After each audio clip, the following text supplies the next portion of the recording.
Hey there, Solar Warriors. I'm Nico Johnson, and this is Suncast. Each week, I pull back the veil on the life and business insights of clean tech entrepreneurs building the most noble and impactful companies of our time. I hope what you learn from this conversation is a catalyst for your own growth. So thanks for tuning in, and welcome to our tribe.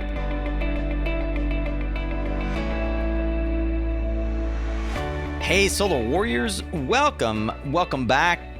This is a slightly longer intro than typical, but as always, I want to thank you for lending me your ears and the only non-renewable resource that you possess, your time. My, where has the time gone? It feels like just yesterday I was recording episode number 85 with today's guest. And here we are, ringing in another century with episode number 400. It is truly a journey. I'm honored to have you here to celebrate this milestone with me, the Suncast tribe. And really, there are few people I would rather spend time with reflecting on not just this Suncast milestone, but just how far our industry has come in the last 6 years than Mike Silvestrini. And what an exciting future we have before us still. Today's entrepreneur is no stranger to distributed energy, high growth startups, and even the complications and rewards of development, both domestic and international. We published episode 85 in May of 2018, and it was the first and I think only podcast where Mike Silvestrini talked about selling the then largest U.S. solar company, which he founded and grew to over $1 billion in assets under management before selling it successfully to Clean Focus in December of 2017. Even on that episode, we talked a bit about his vision for Energea. Since then, he's been on a mission to unlock the opportunity of renewable energy investing for the average person. You and me. Today, Mike and I spend time not only reflecting on what got us here, but also what he and his team at Energea envision as the future of renewable energy retail investing. Mike gets me to talk a little bit about what I've learned in 400 interviews and what I'm excited about for the future of Suncast. And he in turn shares his own view on how we can all contribute to the coming wave of what our mutual mentor Jigger Shaw calls climate wealth. This is the greatest opportunity to unlock it that any of us have ever really been presented with. If you want a little different flavor on this interview, well, you can jump over to our YouTube channel where you can actually watch the interview. That's right, at long last, we've published a full video interview. About time, right? If you like what you hear, then I hope you'll subscribe to the podcast, as that's how you'll ensure that you won't miss out on our twice weekly content just like this. You can find 400 additional founders' stories and startup advice over at mysuncast.com, where you'll also see links to the YouTube channel I just mentioned and other fun ways that you can keep in touch, like our upcoming webinar with Scanifly, all about drone-based site surveys and system designs. All right, now let's get ready to tune up your skills, Solar Warrior, as we tune into another powerful conversation here on Suncast. All right, Solar Warriors, we are back. And yes, as the title and intro suggest, we've hit a milestone here on Suncast. 400 episodes. Wow, 400 episodes. And, someone near and dear to me and to my family and my tribe is a guy, Mike Silvestrini. If you're watching here on YouTube, you've no doubt already seen his handsome mug. If you're listening on the podcast, he's become such a good friend over the years. His episode 85 of Suncast is one of the most listened to episodes. It's one of the most recommended. In fact, a friend of ours uses it for one of his college courses that he teaches as an example of what it looks like to start and grow and exit a solar company. If you're unfamiliar with Mike Silvestrini. I would really encourage you to go back and listen to his backstory, episode 85, and hear how he built a company called Green Skies. And we talked about that. We're going to talk about what's happened since then. That was 2016. Is that right, Mike?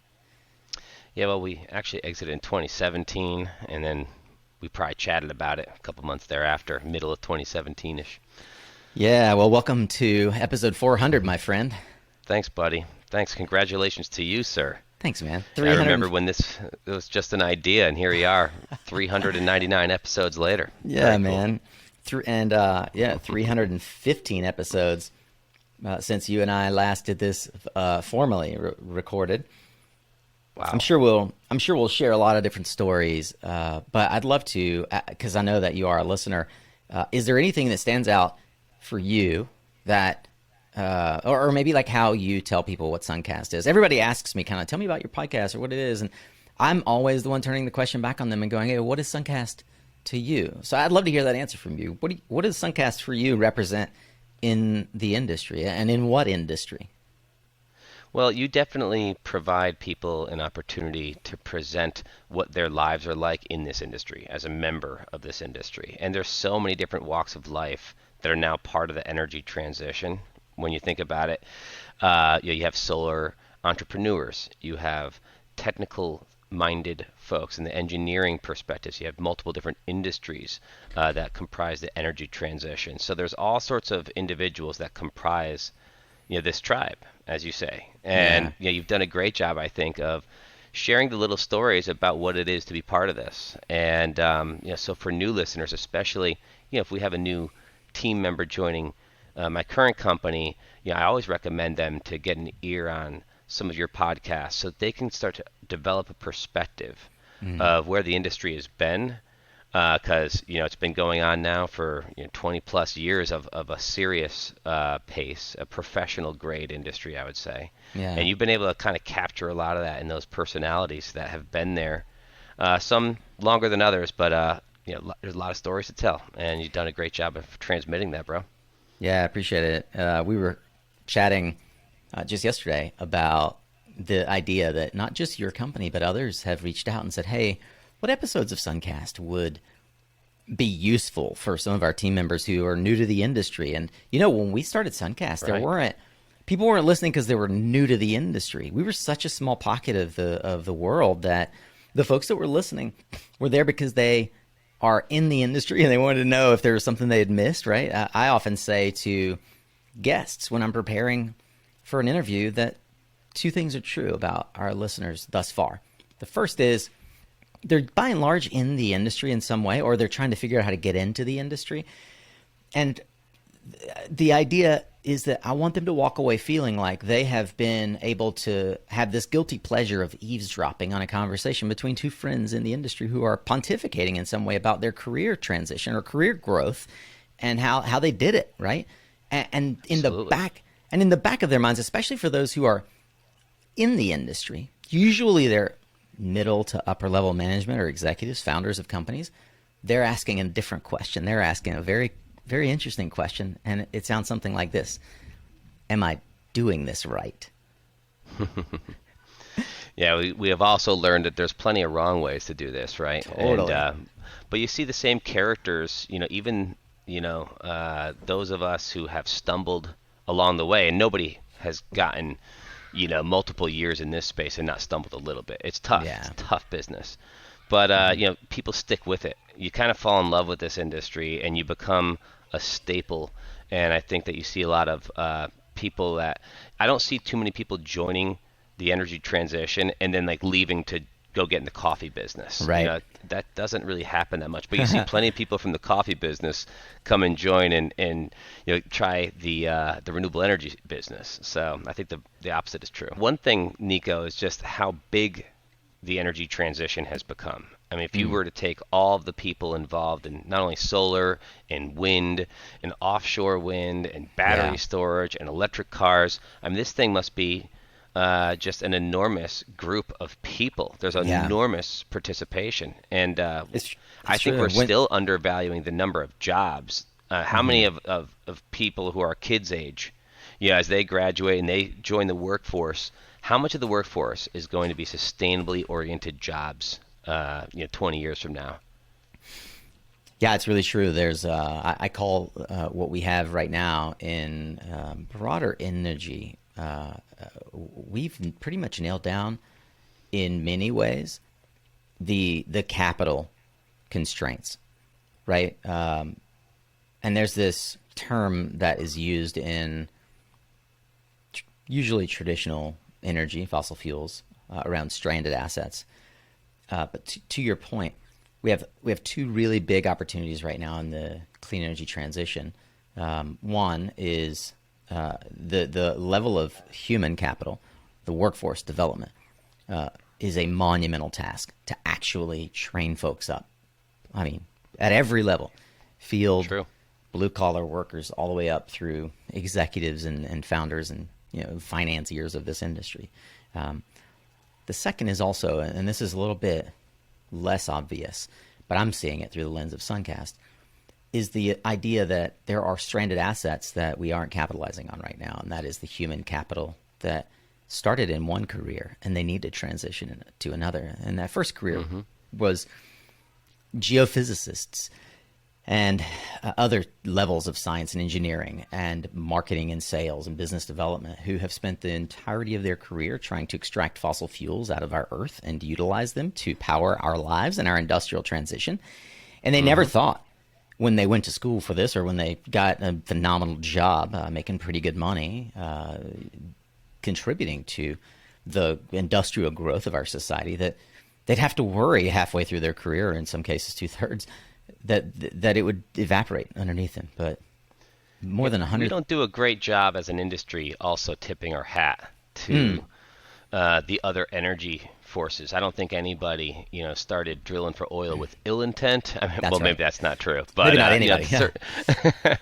But it has brought us so much, and we sit here in this lifestyle as as a courtesy of those fuel types. And in many ways, the United States is the United States because it sat on all that coal and really mobilized that extremely useful and powerful energy source. So it is what it is.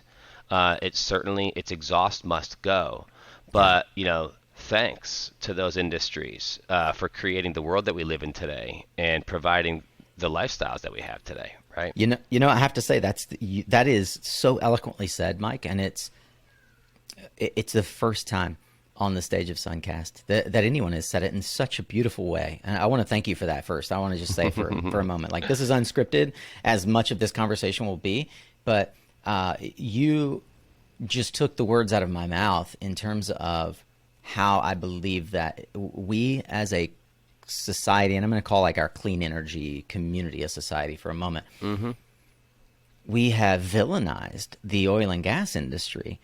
And you rarely hear folks say what you just said, which is thank you.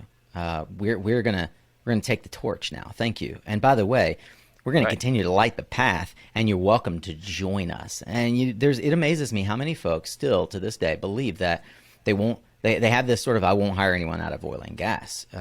But we really should be bridge builders, because that's the real stranded asset right now in the fossil fuel shutdown, is the incredible amount of human capital that has been developed that we could redeploy into the clean energy transition. And we have to show them a community that is willing to embrace them and acknowledge the incredible skill set, from energy trading to modeling to exploration, that we need to broaden the diversity in our industry.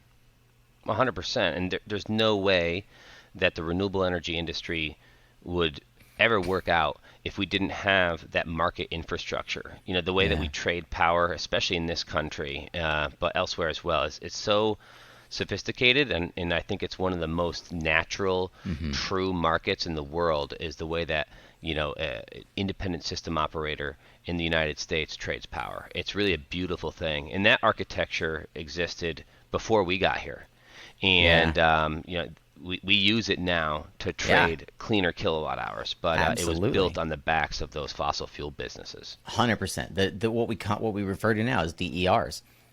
The ability to have a FERC 2222 regulation. Like, it exists because interregional operators decided how interstate trading would work, and it creates both inside of a market and in between markets this arbitrage. And it turns out, in many ways, renewables have proven a better resource to serve those loads than traditional energy. And I think that we're going to see a world, I think we're seeing it now with, and in particular in Texas. I think Texas is an unbelievable petri dish for us right now of what's actually happening in the clean energy transition, because there's so many folks who are waking up to the reality that their skills are incredibly useful across the energy matrix, regardless of whether it's extracted from the ground or the sky. Yeah, and Nico, 400 episodes in, let's keep that in mind here. Here we go. And I know you do a lot of work with like helping coach people who are new to the industry and executives who are already in the industry who are, looking for a different lane to drive in. So with your bird's eye view of what it's like to mobilize into this space across many different career paths that are all contained in the industry, what do you see as, where are people coming from? Is there anything in common amongst people who are starting in one lane and then coming over to the energy transition for their careers? Yeah, that's well, first I want to say thanks for pointing out one of the things that for me has been maybe the single best result of having started Suncast in 2015 on my birthday, October 6th. We're coming up on 6 years now of Suncast, is that ability to leverage what I've known all my life is that folks have always gravitated towards asking me to go grab a coffee or lunch when they have or when they have a career transition in mind. They need somebody else to help validate their ideas and decisions, and through the platform of Suncast, I've been just given such an incredible view into how the industry is evolving and how companies solve human resource needs and capital needs. And it's given me an opportunity as well to talk offline with a lot of the guests who in most cases are, if not founders, like C-level executives in their company, about how they're thinking about growing their business. And the companies that are attracting talent from outside of our industry, and in particular from fossil fuels, they are doing so on two different levels. I'll give you kind of a couple of examples. I see a lot of folks right now who are traditional, we call them landmen, right? But land development professionals. And actually many folks don't realize this outside of traditional energy. But Canada, for example, has an entire career track in their university system for land origination, right? Understanding the detail around acquiring land for the purposes of developing fossil fuel energy, pipelines, et cetera. Right. That skill set, you and I both recognize, they're super good at it. And they know things that even our industry is still trying to figure out in many ways. But that skill set has been realized by a lot of those folks. They're going, oh, wait, this is actually, as one of my previous bosses said, solar is a real estate transaction without the occupancy risk. And what we are engaged in most energy transactions is real estate at the end of the day. Like there's a lot of elements of real estate involved. So folks from land development broadly, be that real estate or different fuel mixes, are seeing that their skills are incredibly valuable for siting solar, wind, geothermal, carbon capture and storage projects, right? And that skill set's universal, by the way, across all four of those categories I just named, and biofuels as well. So that's one area where I see a huge influx. And Robert Latimer is a great example. He reached out to me as a listener and said, thank you. I've figured out kind of how to transition from being a land guy in oil and gas to helping companies like NextEra figure out their land problems in the Midwest. And Brian Scott, another friend of mine up in Canada, has completely transitioned to developing solar and storage projects throughout Canada and has become extremely well recognized. Dude gets like 50, 100,000 views on his posts on LinkedIn. He's figured out how to language his understanding and knowledge and be an advocate for the industry.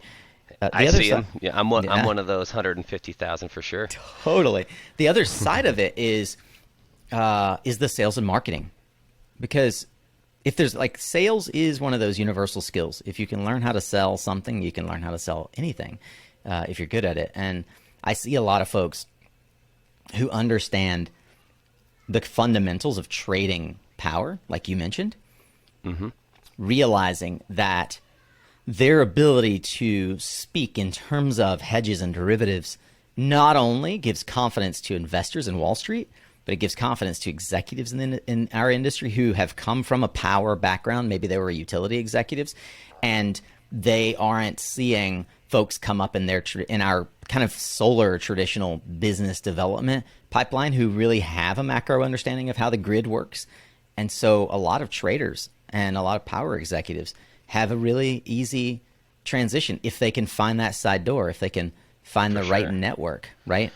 Do you think that they're coming over because this is where the jobs are, and this is where the future paychecks are going to be coming from, or do you think that they're coming over for a greater sense of purpose and trying to be part of a solution that we desperately need as a civilization? What do you think drives the transitions? Well, I can tell you what I hear from the folks in our coaching programs. We launched last year, about a year ago, the Mission Minded program, 12 weeks to the clean energy career that you love. Been kind of fiddling with the name for that, but it's worked. To help, we've had about 20 folks come through our program so far to kind of help us understand what is the narrative, what are people saying. The kinds of folks that are coming into our programs are, not unlike an executive I recently spoke to from Chevron, and she said, I've spent the last 14 years buying assets from oil sites or from refineries that are going out of business, and learning the procurement game of how to buy these other stranded assets within our industry and repurpose them for Chevron. And I've just realized that as my children get older, I want to be able to give them a sense of hope. And the last thing I want is to have to justify to my 15-year-old, who is now 5, the following question: Mommy, you knew that this was not good for our planet. Why did you keep working there? Yeah, I've heard that a few times, this sort of like almost blame of this our parents' generation, and even though it's certainly not the damage of a single generation, it's certainly not the damage of all the individuals of a generation. But there is this kind of argument, and I don't know that I agree with it, but I've heard it a couple times recently, that there's this sort of finger pointing, generational finger pointing going on. And and I've heard it phrased in one way that was really interesting, that if it can take 1 or 2 generations to go, to really eradicate the bulk of the biodiversity of the planet, to pollute most of the water of the planet, to cause enough exhaust to warm the planet, then maybe it would only take 1 or 2 generations to turn it around. Because, man, one generation could have such a profound impact on the way the world works. Yeah. But so that's I do think people we're talking to. Is like, they don't want to be on the wrong side. They don't want to be on the wrong side of history. That's right. Right. I think that at least, I could pontificate all of the potential reasons. I cling to that one. Actually, I want to work with, and so therefore I try to create content for the folks who have gotten to a place in their career where they, and this could be oil and gas, could be high tech. They're just tired of creating algorithms for, leveraging cat videos. Tired and of selling widgets likes. Or anything that doesn't have the meaning that you get as being part of this industry. That's a gift. And we can thank Greta Thunberg, who was 9 when I started Suncast, for helping raise the global consciousness that there is a crisis of consciousness around what we're doing to our home. There's no planet B unless you're Elon Musk and believe that we're going to populate interstellar. Not in time. We may, but we don't have anywhere near the time it takes to think about other options here. So we really need to fix this. We need all hands on deck, right? And that's why it's cool to see what you've done with this podcast, is to sort of summon all hands on deck and to kind of beat that drum. And I think it's probably has more of an impact than you probably even know. I wonder, there's really no way to quantify, right, the impact so hard of with a podcast podcasts so far. Yeah, it's tough, but we can quantify your marketing campaigns a lot easier than we can quantify podcast impact right now. For sure. Yeah, but it's not that different from being able to quantify, the latest blockbuster hit on Netflix. Like, we don't know what kind of meaningful impact it's had on people's lives. We just can see how many people watched it. So I kind of see that this explosion of what feels like one-to-one content in the medium of podcasting has given us the ability to really feel like we have a closer connection with people.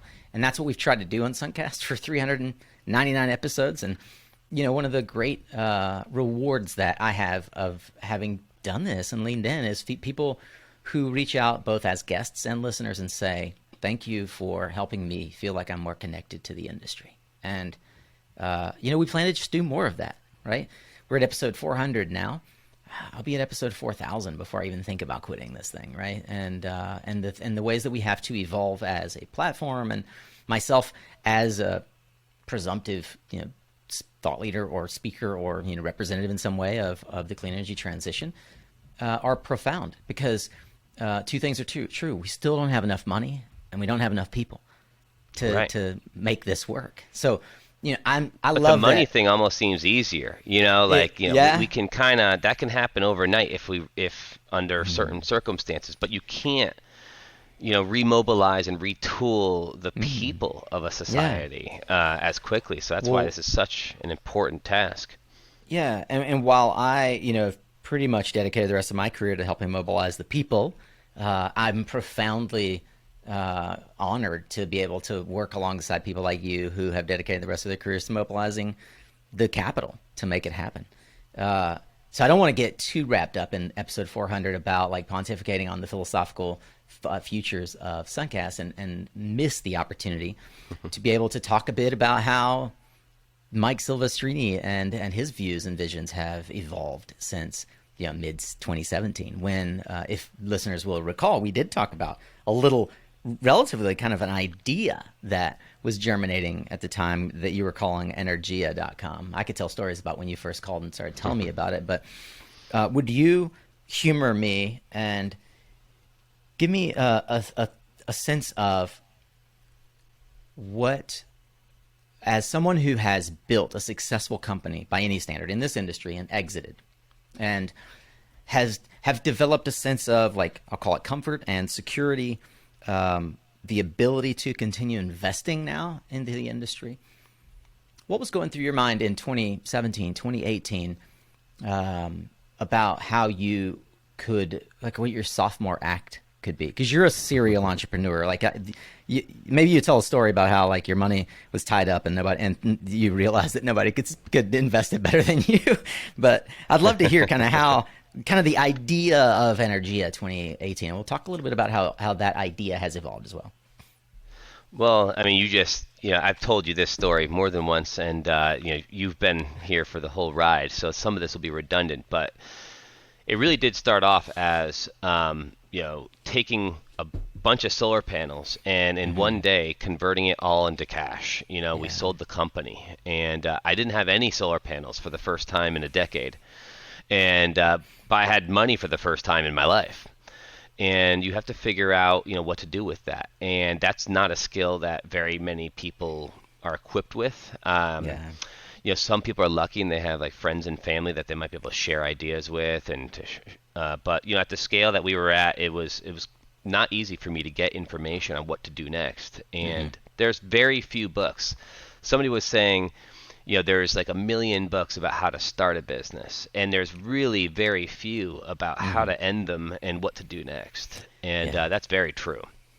So, you do what you do when you think you're selling a business, or if you think you're going to come into some capital resources, is you start talking to investment companies. So, you'll have 4 or 5 individuals all suited up. They come to your house. From Wells Fargo and Goldman Sachs and, JP Morgan, whichever, insert bank here. And then you have the little local shops and the RIAs, right? And they're trying to win the right to manage your capital. And they all are selling the same three things. You can have sort of the low risk product that has a 4% yield over the last 30 years. It's sort of where it's trending. Or some of our clients like to take sort of a mid risk product at 5%, and then some of our more aggressive customers like a 6% type of portfolio. And no matter what you do, it's some like stirred blend of stocks and bonds. And the idea here is you take all the money that you just made doing something that you love and that you're great at, and then you're supposed to hand it over to these banks, and then they're going to deposit that capital into all these stocks and bonds, so you don't have to worry about it, and you're protected on a long-term financial security. basis. Yeah. You get that security, right? And everybody is doing this to some degree, which I've learned since. Like, I take my dad for an example. Never really viewed himself as an investor. But he was a newspaper man. He's a writer, still is. And although he's retired, he can't stop writing. It's part of who he's become. And this whole time, he's been working for companies and creating a retirement plan. And whether it's a 401k or an IRA or a pension across various jobs that he's had over time, that made him an investor. And he never really recognized that. But this whole time, he's had hundreds of thousands of dollars invested in stocks and bonds, just like everybody else does. So It's kind of interesting to take a step back. Like, everybody's doing this at some scale. Everybody is investing a significant amount of capital in their retirement plan or money they've earned professionally into stuff. And that stuff is basically there's the keeper of the gate to the stuff is Wall Street. So we hand it to Wall Street. Wall Street takes the money, and then they invest in these companies, and they just keep picking Amazon. Just keep on investing in the same stuff. Yeah. I feel like that was not right for me. That just did not feel right. I wanted my solar panels back, and so it took me a little while to I tried it. I moved some resources over to a banking friend. These guys were great. I really liked them, and they were trustworthy, and they were decent folks who really were trying to make my future secured. But eventually I had to give them the news that, this isn't for me. And took the capital back and called up a buddy of mine, Chris Sattler, who had also recently just exited a company called North American Power, and was kind of thinking on the same questions that I was. And we said, what can we do here that would be better than, a diversified mutual fund portfolio? I don't trust it. I don't think it's going to grow as fast as I can make it grow. And it doesn't have the impact that, for me, that's what I live for. And doing something big and loud. And so we created Energea by accident in order to invest our capital into renewable energy where we felt it belonged. And I'm horrifically overweight in a single asset class. Yeah. Just where I like it. The drones are coming. Want to win a free drone for your arsenal, Solar Warrior? Look, if you're building a residential solar business, then you already know that your site survey and project design backlog is a critical path item. If you're looking to rapidly scale in the next few months and close out 2021 with a bang, then you really should tune in to episode 401 of Suncast. It's a tactical Tuesday with practical advice on how to triple your site survey volume with 2 feet safely on the ground and 0 redesigns or change orders. Even better, join me and Scanifly's CEO, Jason Steinberg, on Thursday, September 23rd at 3 p.m. Eastern, and learn exactly how to build a drone program and why it's one of the fastest ways to remove barriers to your company's growth. Plus, you could win a free DJI Mavic 2 Pro and be enrolled in the Drone Pilot Ground School's Part 107 course. If all of that sounds interesting to you, then go to scanifly.com/Suncast and register to attend the live event or watch the replay. That's scanifly.com/Suncast. Hey, want to protect your margins and get projects over the line fast? Look, we all know solar development teams waste millions of dollars every year on inefficient development. we both know that the old school methods of engaging with stakeholders, collaborating on documents, and even pitching investors is literally starving you of the one thing that you won't get back: time. You need greater velocity in your deals that only comes from tried and true, duplicatable processes, so your margins aren't constantly under attack. And in an increasingly competitive marketplace where even big oil's getting in on the green gold rush, the right software will help keep your team focused and in control of what really matters. Lucky for you, Enian Project Manager is purpose-built software made for developers by developers. Sign up for free now and start moving faster with software made just for you. Go to enian.co and see what Enian Project Manager can do for you. That's ENIAN.co. One last thing before we get back to today's episode. I wanted to let you know about an opportunity that just might be perfect timing for you. You might already know that I do coaching for entrepreneurs, founders, executives, and increasingly folks who are in a major transition in their life or career. And I find that fourth quarter is often couched as a do or die time of year. My clients usually really benefit from having a strategic advisor as an ally for not just wrapping the year well, but knowing that you've got a solid plan for the incoming year.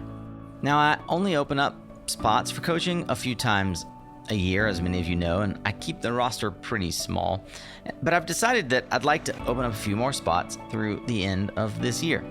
So for the next couple of weeks, I'll be accepting applications to fill 2 spots that I have available.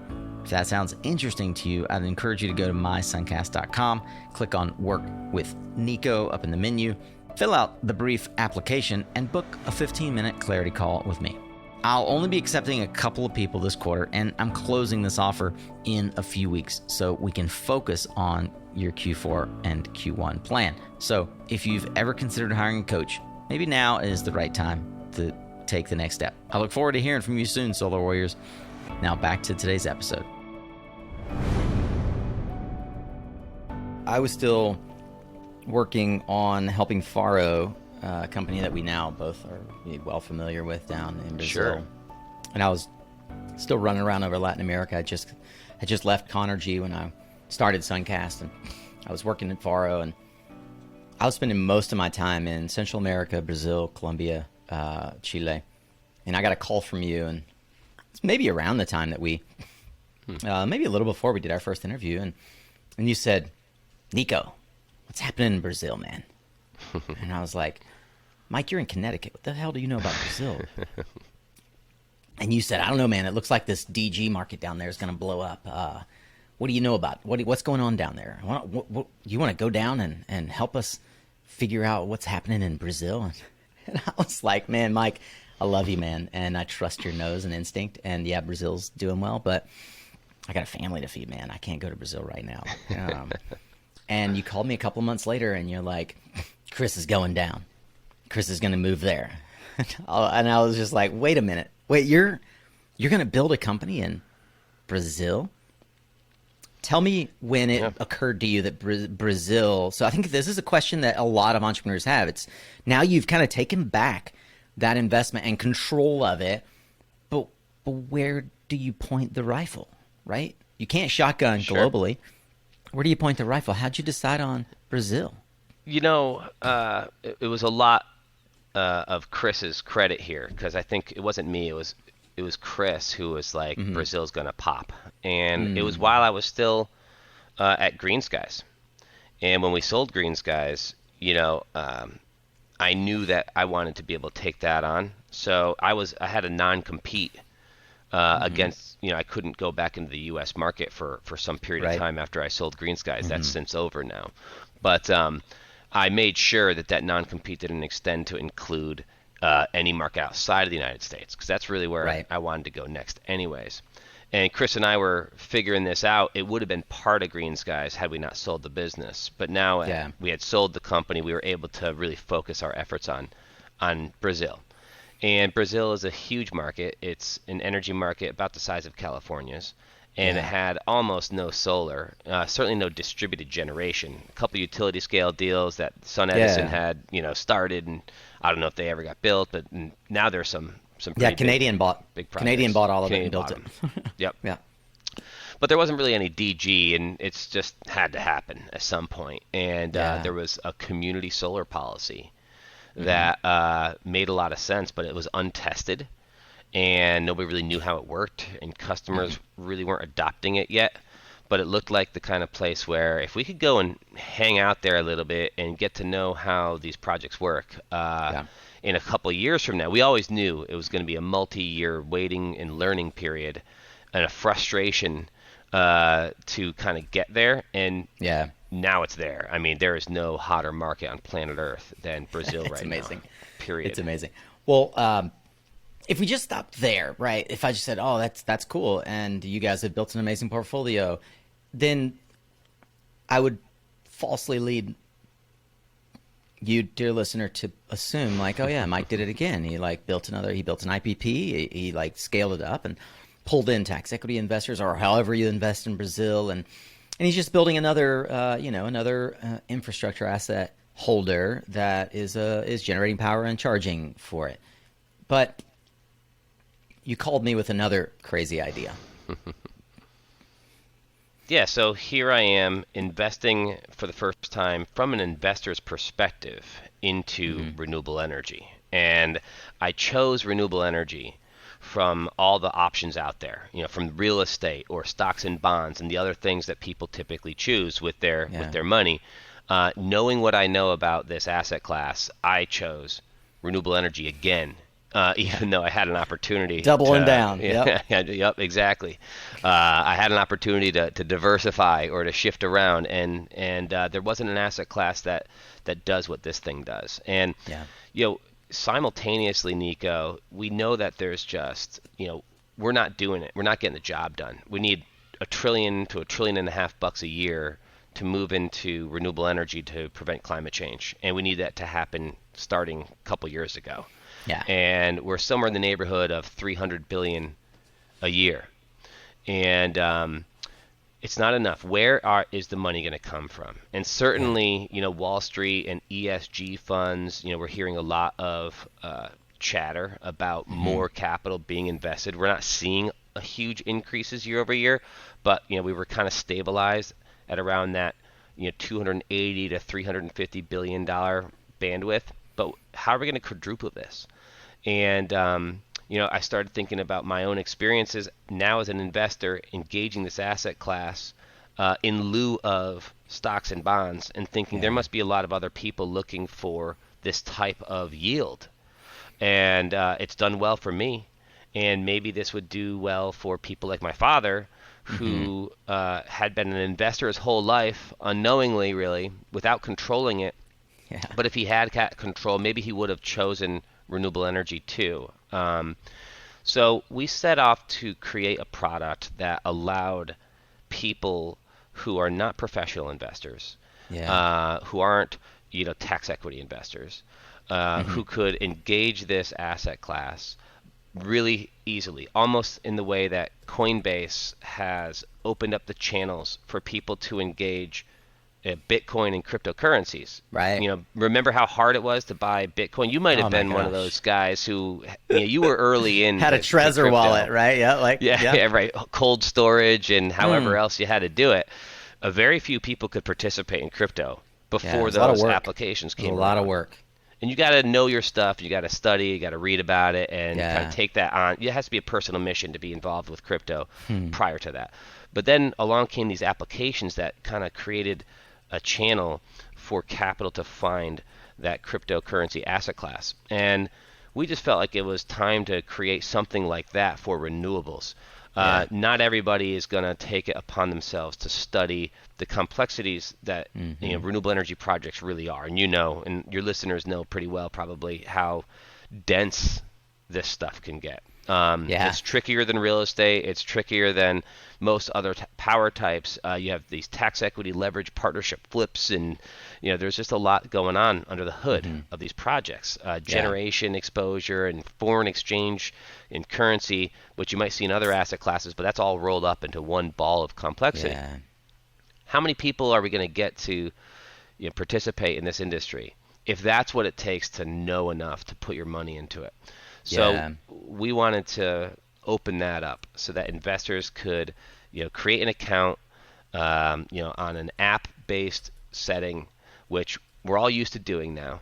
And funnel money into renewable energy, which is the most important asset class of our generation. Tell me something, Mike, that is true for you. This is a question that I introduced that was way past episode 85.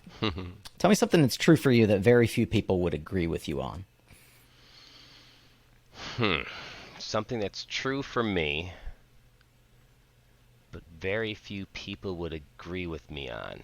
Well, I'll tell you, I got a good one. Despite many requests from many of my teammates, have a hard time adopting new tools and digital technologies. You, Nico, being one of them, you really love the new gadgets of business, and list makers and organizing softwares and scheduling stuff and Calendly, and there's a million of them, and half of them are used somewhere in Energea. But for me, I have a notebook. And then I have Word and Excel and PowerPoint, and those are the tools that I use. And we use Dropbox, quite frankly, to store our stuff. And everybody kind of makes fun of me for it because it's, for some reason, Dropbox is viewed as amateurish. I don't know why. It's amazing, but I have a hard time adopting new technologies, and feel like sometimes people spend so much time working on these, setting up these new softwares, that they don't spend enough time just kind of working through the work. And I just focus. I don't really need many tools other than the basics that we started off with. Although I can see many people get a lot of value out of those things, and most people will disagree with me. Microsoft Office is all I'll need. Thanks. I've said Microsoft. No, Microsoft is fundamental for Mike's life. I can tell you that. A simple example. And Mike, you move like you have so much going on.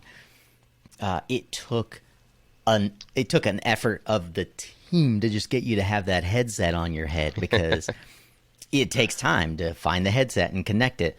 And you are the kind of person who's like, no, I've got the best tool for communication ever known to mankind, and that is my iPhone. Why do I need to connect something else to it? I have my AirPods Pro basically attached to my hip at all times, and while that is true, I'm grateful that you've adopted some technology, but I've learned from you that this idea that if you have the luxury of time to decide how to use a new tool, then you're doing something right in your business. And otherwise, perhaps like me, many times you're just avoiding doing the hard work by looking at the tools and figuring out how to organize all of your tasks instead of cranking through them. And I admire that about you. I really do. It's something that I've learned from you. Thank you for sharing that with some of my teammates. Hopefully a couple of them are listening who give me a hard time about not wanting to migrate towards new technology. Yeah. I want to ask before we kind of go into some of the other stuff that folks would recognize about kind of Suncast as a podcast. Before we leave Energea.com, I'd be remiss as an investor, as a board member, as a friend, to not talk a little bit about the impact, because we've talked at a really high level about the idea that it's the Robinhood or the Coinbase for renewable investment. But you also have answered the question in private to folks around why go after portfolios outside of the United States and how it impacts the overall idea of this index style fundrise investment opportunity. Mm-hmm. Can you talk to as much as you can, not only what the IRRs look like. But you shared a story with me about some of the investors that are seeing outsized returns, the ability to embed like decision theory and bundling into the concept. Can you talk a little bit about that? For sure. I mean, it goes back, Nico, if you think about in hindsight, if I asked you to describe what a perfect solar portfolio would look like over the last 15 years, what markets and projects would it include? You and I could probably pretty easily do that because, we watched this happen. We had some $490 SREC contracts with JCP&L in New Jersey. We saw Ontario feed-in tariff go bananas. We watched Massachusetts SREC 1 go. And there's now, when you think globally speaking, you might include things like the Japan feed-in tariff, or many other circumstances that are when there's this perfect alignment of policy, adoption, and economics, and things just made investors a killing. Well, that's what we're trying to do for our investors, is to guide them through what are the next years going to look like. It's easy to kind of play Monday morning quarterback when you're building a portfolio, but unfortunately, we have to look forward and pick what are the markets that are going to be most influential and the most useful to our customers. And not everything we pick is going to be a winner, which is why diversification is always key. We're not going to just pick Mass, then New Jersey, then Ontario, then Japan. In real time, it's harder to pick those winners. So we do encourage our investors to sample multiple of our portfolio offerings, but ultimately they're all our best effort to select the best projects available to us at any given time. And I don't know where the next hot market's going to be, but right now it's Brazil. I think that Africa has a tremendous opportunity ahead of it. There's going to be a lot of solar installed there. Electricity is quite expensive. They need the generation. Diesel is your competitor. You're not competing against a giant hydro infrastructure that already exists, like the northwestern United States. It's tough to do solar in Oregon because energy there is so cheap because of the hydro. Africa doesn't have that infrastructure. You're competing against a diesel generator. So rates can be higher, and there are good customers there. So I could see that as evolving into a great play when the time is right. And we're trying to stake our claim there now. I could see markets in Southeast Asia. They have been exploding lately, but I still think they're so big that there's still a long way to go in places like Vietnam and Australia. So we're going to continue to take a look at solar and renewables more broadly from a global perspective, and try to identify on behalf of our investors, where their money should be, and to pick the winners. And we ask that they diversify their own portfolios. Don't just because Brazil, is flashing some pretty attractive yield projections right now. Take a little bit of these other markets so that you can benefit from renewable energy no matter what the future should hold for us. Yeah, and it's the first time I've seen in my career, and one of the things, I remember John Bonanno, right, one of our good friends and one of my most intimate mentors, and the guy that I just admire so deeply. When he first saw this, he goes, oh my gosh, this is the first time that we can actually, as retail investors, invest in markets like Brazil and Africa and still have a semblance of diversity, and also decide what to do with the yield. I can choose to invest on Robinhood in dividend yielding projects, for example. How do dividends work within renewables? Like, I haven't found a renewable energy opportunity that gives me dividends in the traditional sense. Yeah, there are. So basically, if you think about a REIT, right, which is a real estate portfolio of projects, really similar to what we do. But they're managed differently and they're structured differently. When you buy into a REIT, you're buying into a company. It has executives, it has payroll, it has flights, it has operating expenses, and you're buying all that too. You're not just buying purely the real estate. Whereas at Energea, when you invest in a portfolio, there are no operating companies. Energea is the manager. We take all the operating expenses at our operating company, so that our investors can plainly own, those dividend yielding real steel assets. And I think that when you look at yieldcos, which is the renewable energy equivalent of a REIT, you'll see that their dividends are something like 4% or 5%. Right. And the reason why is because the projects that comprise that yieldco may very well, or are certainly, dishing off higher returns than just that 4%. But they are in the public market, so they have to make sure they nail their dividends every time. They're dealing with intermittent resources, like we all are in renewable energy, so they're very concerned about missing. So even though they may be able to achieve an 8 or 9, they're going to offer their investors a 4% type of dividend. And what happens with everything above a 4 is they take that and they reinvest that into more projects, which is compounding the return for their investors, and their investors will enjoy some appreciation of the stock that they're holding, as well as the dividends. The difference there with Energea is that we don't make that decision for you. You own that project. Its cash belongs to you. And we take 100% of the cash flow after paying the project's operating expenses and distribute it to the investors each month. And we don't know exactly, we don't have a number that we try to hit. If I wanted to just offer a 6% return, we could hit that every single month without trying too hard. But instead we just dump the account, and it's better than a 6. And then if you choose to compound that by buying more stock or reinvesting that dividend, then that's your choice. But we're not going to make that decision for our investors. So that's one of the major differences between our product and a traditional yieldco. Yeah.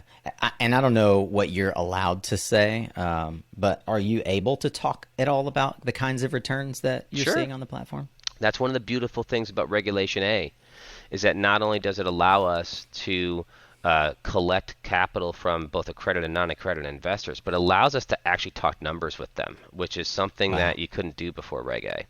Yeah. The reality is that United States is sort of the safest market, right? You have dollars, you have a great rule of law. There are some things that we really like about the U.S. market, but unfortunately, it's yielding stuff in the 6.5 to say 8.5 type of range, and we mix those projects together into our U.S. portfolio, and it's simply. You have to have a lot of money at work to retire off 6% or 7%. It's a lot easier to retire off a 20% return. And in Brazil, we see things unlevered in the neighborhood of 16 to 18%, and we think that we're gonna beat those projections. It's just such an attractive market, and it's really fun to play in that market right now. And you need 1/3 the amount of money working for you to retire at the same quality of life, right? So these returns matter. And remember, going back to why we started Energea, is because the Wells Fargo banker came to me and said, well, we have the 4% product, the 5% product, or the 6% product, and none of those are really going to help me. So this is why you go to emerging markets. I remember the day that it clicked for me. You probably do too, but there are many conversations we've had. The day that it clicked for me is you called me and you said, hey, board member is coming in to invest, and board member did something really interesting. This board member invested a self-directed IRA in we'll just say north of 6 figures into the Energea platform, not into the equity, but actually reinvested into the product. Someone who could have invested all that money into equity actually transferred sort of another, call it investment class, that was a self-directed IRA into Energea. And this is someone that both you and I like deeply respect and admire as an investor. And for me, that day was the day that I just turned to my wife and I said, this thing is the most interesting investment vehicle I've ever seen in my life. Nice. And Thanks, Nico. yeah, it's great to have you part of it, man. It's really special to have, veterans all over the place at this business. Yeah. Well, I mean, I think that success leaves clues. And if you're able to see the kind of investors that are investing into a certain asset class or into a certain business who you respect and admire, in some, like, there are many cases where you don't even have to ask questions. It's success leaves clues. If Tony Robbins tells me that mindset matters, I'm going to actually spend some time working on mindset, right? If one of my clean energy, and I'll say like entrepreneurial heroes, who is in fact one of the, this particular board member, who I have known for much longer than I've known you, and actually have admired, and he's been a mentor for longer than I've known you. If he says with his dollars, I'm actually like kind of going all in, regardless of the company. I'm going to take that really seriously. And when you compound that with the things that we've talked about on this conversation, it comes back to this global consciousness that we have so little time in the next decade to leave an impact that will affect our children and their children and their children. Generations to come will be looking at us, asking, either thanking us for the decisions that we made or condemning us for the decisions that we made, or confused by why we didn't act faster. And we have to move the talent in the right direction, and we have to move the treasure in the right direction. And we have to do it at such an accelerated pace that I even if I weren't invested personally in your business, I would be grateful to see a company coming along saying, how can we do this with greater velocity, greater equity in terms of who can invest, and greater intention. So I'm really excited about what is going to be possible for other entrepreneurs who are going to definitely come along. They're going to leverage the things that you and the Fundrise folks and the whole ecosystem around Reg A and Reg CF have created and made possible to continue to raise the tide for all ships. It is such an exciting time for all of us who have been a decade plus, 2 decades in this industry, to see what's possible. Yeah, so 400 episodes deep, Nico. You've met so many different people who are engaged in this, and they've also had the pleasure of getting to meet you.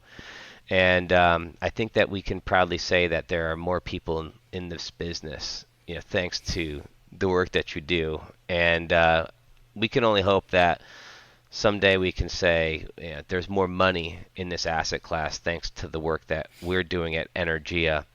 But I know you normally end your episodes thanking your guests. But in this case, because we're celebrating your 400th episode, I want to end this one by thanking you for what you do for this industry, and to cheer you on to keep it going and make it louder and bang those pots and pans until everybody listens that this is an exciting place to work and everyone's invited. Yeah, I appreciate that, brother. It has been a journey, and it will continue to be one as we raise the standard and open the doors, build the bridges for folks to take action, massive action, not only on the climate or the clean energy transition, but the climate call to action that we all have as a society, as a human race. Well, Mike, I appreciate you taking the time out of your Saturday to be here with me and to really celebrate a milestone for the podcast, but also I feel like we're celebrating a lot of milestones for our industry as we mature as well. We've said a lot about your business, but where do you like to be found? If folks want to engage with you, how could they best learn more about you and your business? For sure. Well, Energea.com is our platform, and I hope people come and check it out. If you have projects that are looking for capital, we would love to take a look and consider investing in them as a crowd of investors. And if you're an investor yourself, we hope you come in and create an account. The minimum to invest is only $100 because we wanted it to be open to as many people as possible to participate, even to just dip your toes in and let us see if we do a great job. And then if you like it, we're pretty confident that you'll come back for more. And Mike at Energea.com if you want to reach out to me directly. Probably the easiest way. Yeah. And that's ENERGEA.com. Well, Mike, one thing that won't change anytime soon on Suncast. Let's end today with a bold prediction. Well, one thing do you see happening in the market that maybe nobody else is tracking? What's in your crystal ball for the next evolution of our industry?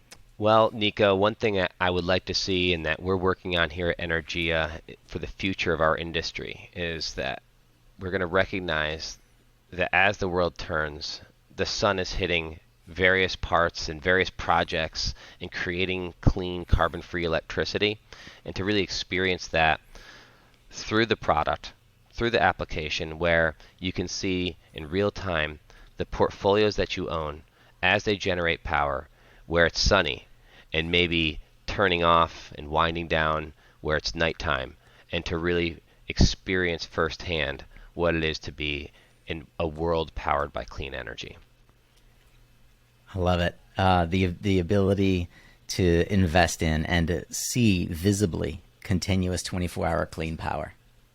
What a beautiful future we are helping build. Let's do it.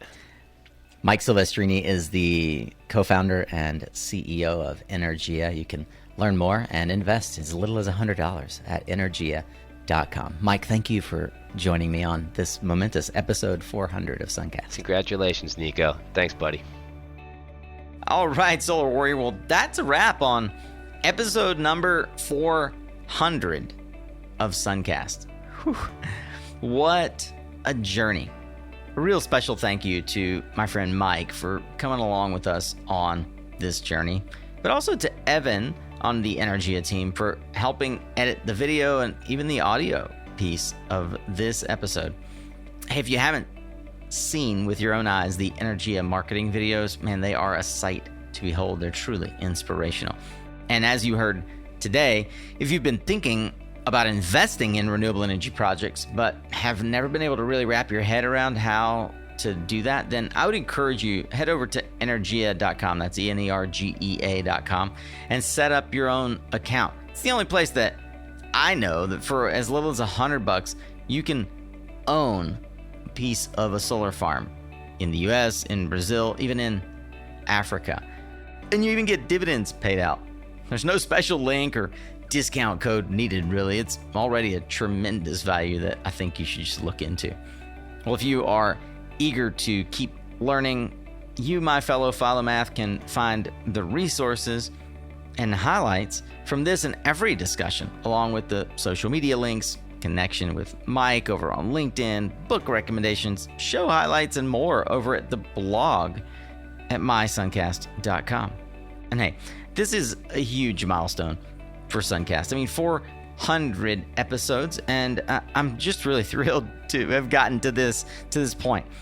I would love to know what you have learned from Suncast, because as my friend Andrea says, you learn something new every day.